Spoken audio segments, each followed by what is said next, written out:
राधे राधे भक्तों, प्रिय भक्तजनों, आज मैं आपको बड़े प्रेम और स्नेह के साथ सर्वपितृ अमावस्या के व्रत की कथा सुनाने जा रही हूँ। एक ऐसी कथा जो केवल किसी रीति रिवाज का पालन भर नहीं बल्कि हमारे जीवन, हमारी आत्मा और हमारे पितरों के बीच का सबसे गहरा संबंध प्रकट करती है।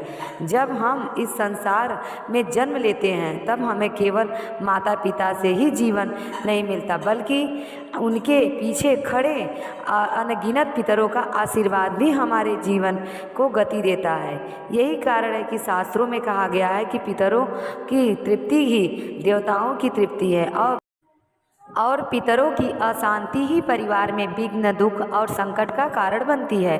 बहनों, अमावस्या का दिन वैसे ही विशेष माना जाता है क्योंकि इस दिन चंद्रमा अस्त हो जाता है और रात्रि में पूर्ण अंधकार छा जाता है और इसी अंधकार के बीच हमारे पितर की आत्माएं पृथ्वी पर आकर अपने वंशजों की ओर निहारती है। परंतु जब आश्विनी मास की अमावस्या आती है, जिसे सर्वपितृ अमावस्या कहा जाता है, तब केवल यह या दो कुलों के पितर ही नहीं बल्कि सभी पितर, चाहे वे किसी भी पक्ष, कुल या गोत्र के हों, तृप्ति की अपेक्षा से धरती पर उतरते हैं। इसीलिए सर्वपितृ अमावस्या कहा गया है, अर्थात वह दिन जब समस्त पितरों का तर्पण संभव होता है। इस दिन यदि कोई व्यक्ति विधि पूर्वक श्राद्ध, पिंडदान, तर्पण और दान करता है तो उसके वंशज को न केवल सांसारिक सुख मिलता है बल्कि पितरों को भी शांति और मोक्ष का मार्ग प्राप्त होता है। यह बात यूं ही नहीं कही गई है कि मातृ देवो भव, पितृ देवो भव, बल्कि इसका गहरा रहस्य है। माता पिता और पिता ही इस सेतु हैं जिसके माध्यम से आत्मा इस संसार में जन्म लेकर अपने कर्म पूरे करती है। जब हम केवल अपने लिए जीते हैं तो यह स्वार्थ है, परंतु जब हम अपने पितरों को याद करते हैं, उनका श्राद्ध और तर्पण करते हैं, तब यह धर्म है। धर्म का पालन करने से आत्मा शुद्ध होती है और पितरों के आशीर्वाद से जीवन में अकल्पनिक समृद्धि आती है। शास्त्रों में उल्लेख मिलता है कि देवता तभी प्रसन्न होते हैं जब पितर प्रसन्न हो। यदि पितर असंतुष्ट रहते हैं तो यज्ञ, दान, व्रत या तपस्या सब व्यर्थ हो जाते हैं। इसीलिए ऋषियों ने पितृ का उल्लेख किया है और इनमें दो से पितृ का चुकाना सबसे आवश्यक माना गया है, क्योंकि जब तक हम अपने पितरों के ऋण से मुक्त नहीं होते तब तक हमारी आत्मा कभी भी शांति और मुक्ति का अनुभव नहीं कर सकती। प्राचीन काल की एक घटना से यह बात और स्पष्ट हो जाती। एक समय एक महान राजा थे जिन्होंने अपनी प्रजा को न्याय, सुख और शांति दी। यज्ञ किए, दान किए और अपने राज्य की समृद्धि बनाया। लेकिन जब वे वृद्ध हुए और मृत्यु का समय आया तो उन्हें स्वप्न में अपने पितर दिखाई दिए। पितरों ने उन्हें कहा, राजन, तुमने अपने जीवन में बहुत पुण्य किया परंतु तुमने हमारा श्राद्ध और तर्पण कभी नहीं किया। तुम्हारे कर्म अधूरे हैं और जब तक तुम पितर से मुक्त नहीं होते तुम्हें शांति नहीं मिलेगी। यह सुनकर राजा विचलित हो गए। उन्होंने अगले दिन अपने पुरोहित से सर्वपितृ अमावस्या का महत्व पूछा। उस पुरोहित ने उन्हें समझाया कि आश्विनी मास की अमावस्या के दिन सभी पितर को एक साथ तृप्त करने का अवसर मिलता है। उसी दिन तिल, जल, पिंडदान और भोजन का जो दान किया जाता है वह सीधा पितरों तक पहुंचता है। राजा ने वैसा ही किया और कहते हैं कि जब उन्होंने श्रद्धा से श्राद्ध और तर्पण किया तो उन्हें पूरी रात उन्हें स्वप्न में उनके पितर प्रसन्न होकर आशीर्वाद देने आए और कहा, राजन, अब हम तृप्त हैं, तुम्हें मोक्ष मिलेगा और तुम्हारी वंशज समृद्धि होंगे। यह प्रसंग दर्शाता है कि व्रत केवल कर्म कांड नहीं बल्कि आत्मा और आत्मा के बीच का संवाद है। यह तो हुआ प्राचीन प्रसंग, परंतु आज भी हमारे जीवन में पितरों की उपस्थिति कितनी महत्वपूर्ण है यह समझना आवश्यक है। जब घर में बिना कारण झगड़े होते हैं, कार्य सिद्ध नहीं होते हैं, रोग और अशांति बनी रहती है तो हमारे बड़े पूर्वज कहते हैं कि पितर रूठे हुए हैं, ऐसे समय हम सर्वपितृ अमावस्या का व्रत ही सबसे उत्तम उपाय है। इस दिन या पवित्र सरोवर के किनारे जाकर तर्पण करना चाहिए। यदि संभव ना हो तो घर पर भी आंगन में दक्षिण दिशा की ओर मुख करके तिल जल और पिंडदान करना चाहिए। पिंड में पकाया हुआ अन्न तिल और जल मिलाकर अर्पित किया हुआ जाता है, जिससे पितरों के लिए अमृत तुल्य माना जाता है। फिर ब्राह्मणों को भोजन कराया जाता है और गाय, कुत्ते, कौवे और चींटियों तक को भोजन देने का विधान है। इसमें संकेत मिलता है कि पितरों की आत्माएं केवल एक लोक में नहीं बल्कि अनेकों रूपों में विद्यमान होती हैं। हर जीव में उनका अंश समाया हुआ है और जब हम सभी प्राणियों को अन्न अर्पित करते हैं तो वस्तु को पितरों की अर्पित करते हैं। सर्वपितृ अमावस्या का यह इस दिन इसीलिए विशेष है कि श्राद्ध पक्ष का अंतिम दिन होता है। पूरे पितृ पक्ष में जिनके पितरों की तिथियां नहीं मनाई जाती वे इस दिन श्राद्ध कर सकते हैं। जिसके माता पिता या पूर्वजों की मृत्यु की तिथि भुला दी गई है उसके लिए यह दिन विशेष फलदायी होता है। इसीलिए इसे सर्वपितृ मोक्ष अमावस्या भी कहा गया है। इस दिन किया गया श्राद्ध उन सभी आत्माओं तक पहुँचता है जो क्योंकि सर्वपितृ अमावस्या श्राद्ध पक्ष का एक अंतिम दिन होता है।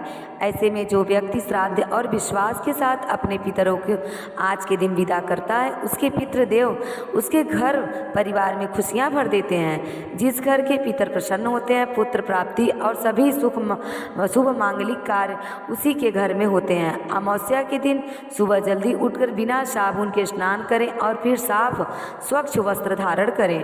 पितरों के तर्पण के लिए शुद्ध सात्विक पकवान बनाएं और उनका श्राद्ध करें। शाम के समय सरसों के तेल के 4 दीपक जलाएं और उन्हें घर के चौखट पर रख दें। एक दीपक ले एक लोटे में जल लें। अपने पितर को याद करके और उसमें यह प्रार्थना करें कि हे पितृदेव, पितृपक्ष समाप्त हो गए, इसीलिए वे परिवार के सभी सदस्यों को आशीर्वाद देकर अपने लोक में वापस चले जाएं। ऐसा करने के बाद जल से भरा लोटा और दीपक को लेकर आप पीपल के पेड़ की पूजा करने जाएं। वहाँ भगवान विष्णु और सभी पितृ देवी देवता का ध्यान करते हुए पेड़ के नीचे एक दीपक को रख दें। जल चढ़ाते हुए पितरों के आशीर्वाद की कामना करें। पितृ विसर्जन विधि के दौरान का दीप जलाते समय किसी दूसरों से भूलकर भी बातें नहीं करनी चाहिए। भक्तों, अब आइए सुनते हैं सर्वपितृ अमावस्या की पौराणिक कथा। सर्वपितृ अमावस्या की पौराणिक कथा के अनुसार मानसी कन्या अछूता एक बार घोर तपस्या कर रही थी और वह तपस्या इतनी लीन थी कि देवताओं के 1000 वर्ष बीत गए। उनकी तपस्या के तेज से पितृलोक भी प्रकाशित होने लगा और सभी श्रेष्ठ पितृ अछोदा को वरदान देने के लिए एकत्रित हुए। उन्होंने अछोदा से कहा कि हे पुत्री, हम सभी तुम्हारी तपस्या से बहुत प्रसन्न हैं, इसीलिए जो चाहो वरदान मांग लो। लेकिन अछोदा ने पितरों की तरफ ध्यान नहीं दी और वहीं उनसे अंतिम तेजस्वी पितृ अमावस्या को वह बिना पलक छपाए देखती रही।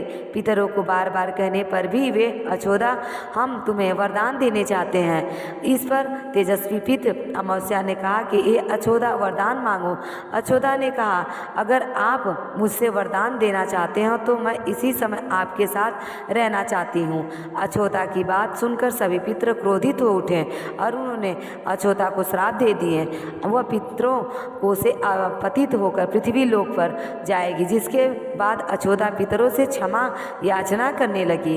इस पर पितरों को उस पर दया आ गई और उन्होंने अछोदा से कहा कि तुम पृथ्वी लोक पर मत्स्य कन्या के रूप में जन्म लोगे। वहाँ पारस ऋषि तुम्हें अपनी पत्नी के रूप में स्वीकार करेंगे और तुम्हारे गर्भ से व्यास जी जन्म लेंगे और उसके बाद पुनः तुम पितृवास में आ सकती हो।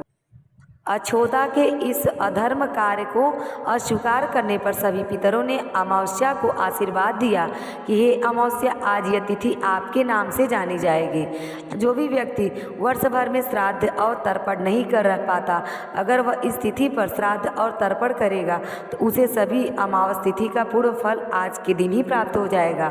अमावस के दिन प्रातःकाल स्नान कर सफ़ेद वस्त्र पहने, स्नान करने के बाद सूर्य देवता को अर्घ्य दे। या नदी या झील के किनारे पिंडदान करें। पितरों को दूध, कुसा, काले तिल, पुष्प और सुगंधित जल अर्पित करें। अमावस्या के दिन भोजन में खीर, पूरी और सब्जी जिसमें लहसुन प्याज ना हो, और अपने पितरों को याद कर उनसे भोजन और जल ग्रहण करने का प्रार्थना करें। सर्वपितृ अमावस्या पर दोपहर के समय ही भोजन कराएं और श्राद्ध करें। इसके बाद ब्राह्मणों को भोजन कराएं और दान दक्षिणा आदि देकर उनका आशीर्वाद लें। सर्वपितृ अमावस्या पर पंचबली और हवन अवश्य ही कराएं। ब्राह्मण को भोजन कराने के बाद घर के सभी सदस्यों को एक साथ भोजन करना चाहिए। भोजन करने के बाद पितरों की आत्मा की शांति के लिए प्रार्थना करें। सर्वपितृ अमावस्या पर गाय, कुत्ते, कौवे को भोजन कराएं। इस दिन हरे चारे का दान करें और हर घर में मुख्य द्वार पर खाने पीने की वस्तु जरूर रखें। सर्वपितृ अमावस्या के दिन पीपल के पेड़ का पूजन भी अनिवार्य रूप से करना चाहिए। और पूर्वजों के नाम पर निर्धनों को वस्त्र दान, रक्तदान, भोजन दान या पितरों के नाम से कोई भी पवित्र पौधा आज के दिन जरूर लगाएं। अब आइए सुनते हैं शनि अमावस्या की कथा। जब अमावस्या तिथि शनिवार के दिन पड़ती है तो उसे शनि अमावस्या या शनिचरी अमावस्या कहते हैं। इसका धार्मिक दृष्टि से बहुत महत्व है। धार्या की शनि 7.5 से चरी अमावस्या के दिन शनि देव की पूजा करने से विशेष लाभ मिलता है। साथ ही इस दिन पूजा करने के बाद शनिचरी अमावस्या के व्रत कथा को पढ़नी या सुननी चाहिए। पुराणों में वर्णित कथा के अनुसार सूर्यदेव की 2 पत्नियां थीं, संज्ञा और छाया। संज्ञा भगवान विश्वकर्मा की पुत्री थी। जब उनका विवाह सूर्यदेव से हुआ तब सूर्यदेव के तेज को सह न पा रही थी। एक दिन वे देवी संज्ञा ने अपने पति रूप छाया को लेकर आई और उन्हें अपनी जगह रहने के लिए कह दिया। छाया अब सूर्यदेव की पत्नी बनकर रहने लगी। दूसरी ओर संज्ञा खुद धरती पर अश्वरूप में आकर विचरण करने लगी। सूर्यदेव के तेज को छाया भी सहन नहीं कर पा रही थी। एक दिन जब सूर्यदेव छाया के पास संतान प्राप्ति की इच्छा से आए तो उनके तेज को देखकर छाया का रंग काला पड़ गया और वह गर्भवती हो गई। छाया के पुत्र के रूप में शनिदेव का जन्म हुआ। जिस दिन शनिदेव का जन्म हुआ उस दिन शनिवार और अमावस्या तिथि भी थी, इसीलिए शनि अमावस्या का धार्मिक दृष्टि से विशेष महत्व है। शनिदेव को देखकर सूर्यदेव को क्रोध आ गया क्योंकि उनका रंग एकदम श्याम था। सूर्यदेव ने संज्ञा से कहा कि यह मेरा पुत्र नहीं हो सकता। इसके बाद सूर्यदेव को यह बात पता चला कि उनकी पत्नी संज्ञा की जगह बहुत दिनों तक छाया रह रही थी। सूर्यदेव इस सत्य को जानकर और भी क्रोधित हुए और छाया और शनिदेव को छोड़कर अपनी पत्नी संज्ञा की तलाश में चल पड़े। शनिदेव जब बड़े हुए तो उन्हें स्वप्न स्वयं सूर्यदेव से भी अधिक प्रभावशाली और ताकतवर बनने का प्रण किया और भगवान शिव की तपस्या करने लगे। शिव जी ने शनिदेव की तपस्या से प्रसन्न होकर शनिदेव को ग्रहों में न्यायाधीश और दंडाधिकारी को पद प्रदान किया। शिव जी ने यह भी वरदान दिया कि हे शनि, 9 ग्रहों में तुम्हारा विशेष स्थान है और सम्मान होगा। तुम्हारे न्याय से तीनों लोकों में कोई भी नहीं बचेगा। तुम सभी जीवों के कर्म को देखते हुए न्याय करोगे। शिव जी ने वरदान पाकर इस प्रकार शनिदेव 9 ग्रहों में विराजमान हो गए और पूजित हुए। सहचरी अमावस्या के दिन भक्त इस कथा को सुनता है, शनिदेव की कृपा से उस पर सदा बनी रहती है। प्रिय भक्तों, अब आइए सुनते हैं अमावस्या माता की कथा। इसके बाद आप सुनेंगे पितृ चालीसा। पौराणिक कथा के अनुसार एक गांव में एक सास और बहू अकेली रहती थी और उसका बेटा विदेश में कमाने के लिए गया हुआ था। सास और बहू बहुत प्रेम से रहते थे, एक दूसरे को देखभाल भी करते थे। एक दिन बहू ने खाना नहीं खाया, तब सास ने भी पूछने लगी, बेटा आज तुमने खाना क्यों नहीं खाया? तब बहू कहने लगी, सासू माँ आज मेरी अमावस्या माता का व्रत है, इसीलिए खाना नहीं खा सकती। तब सास ने कहा कि बहू यह व्रत क्या होता है और इस व्रत को करने से क्या फल मिलता है, मुझे भी समझाओ। तब बहू कहने लगी कि सासू माँ अमावस्या माता का व्रत करने से पुण्य मिलता है, घर